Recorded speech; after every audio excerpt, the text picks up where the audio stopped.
Lucky রুগাস কুকিংয়ে আপনাদের সবাইকে স্বাগত জানাচ্ছি। আপনারা যারা ভিডিওটি দেখছেন আপনাদের সবাইকে অনেক ধন্যবাদ জানাচ্ছি।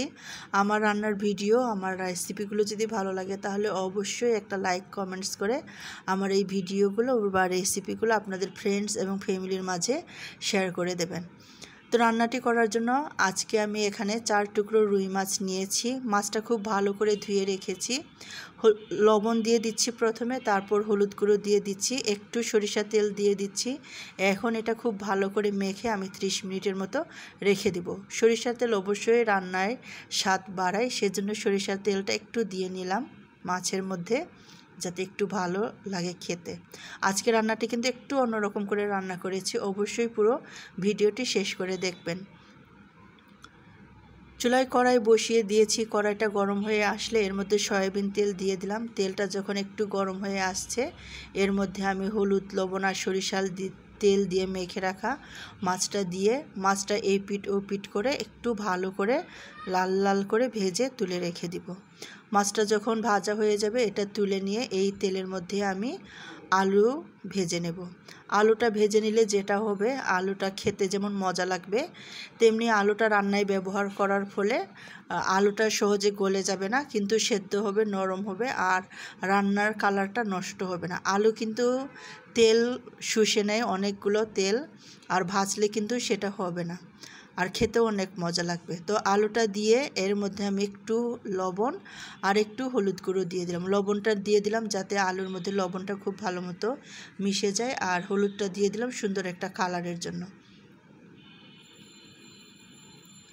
তো আলুটাকে একটু ভালো করে ভেজে নিলাম, পুরোপুরি সেদ্ধ হবে না, কিন্তু যখন রান্নায় ব্যবহার করব আলুটা উপর থেকে গলে যাবে না আর তেলটা শুষে নেবে না, খেতে মজা লাগবে। আলুটা তুলে নিয়ে গোটা জিরে, 2টো তেজপাতা, 2টো শুকনো মরিচ দিয়ে খুব ভালো করে ভেজে নিব, সুন্দর একটা ফ্লেভার না আসা পর্যন্ত। সুন্দর একটা ফ্লেভার আসার পরে এর মধ্যে আমি কেটে রাখা পেঁয়াজ কুচি দিয়ে দিয়েছি।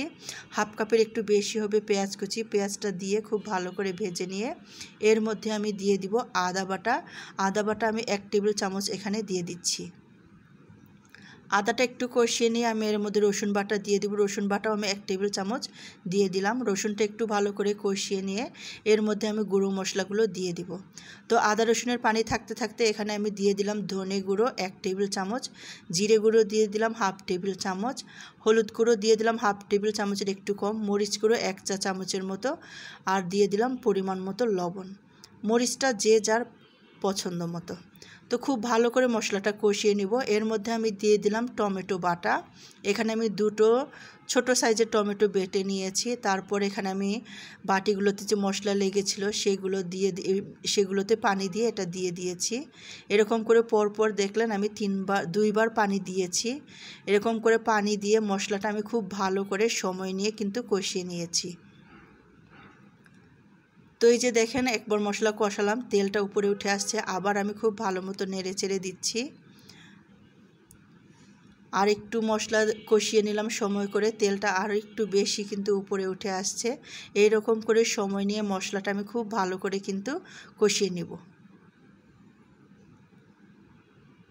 মশলাটা একদম কষানো হয়ে গেছে, আপনারা দেখেছেন। এখন আমি রান্নার জন্য ঝোলের জন্য আলুটা সেদ্ধ হওয়ার জন্য পানি দিয়ে দিলাম। এখানে আমি 3 কাপের মতো পানি দিয়ে দিলাম। পুরোপুরি 3 কাপ হবে না, 2.5 কাপ পানি দিয়ে আমি যে আলুটা ভেজে তুলে রেখেছিলাম সেই আলুটা দিয়ে এখন ঢেকে অল্প আঁচে রান্না করব, মিডিয়াম থেকে একটু কম। তো বেশ কিছুক্ষণ রান্না করে নিয়েছি। যখন মনে হয়েছে আলুটা একদম নরম হয়ে যাবে, একদম পানিটাও বলক চলে আসছে, কিছুক্ষণ রান্না করেছি, এখন আমি ভেজে রাখা মাছটা দিয়ে দিচ্ছি। মাছটা দিয়ে মাছটা একটু ঝোলের সাথে মিশিয়ে নিব, মাছটা যেন একটু ঝোলের নিচে যায় সেটা করে নেব।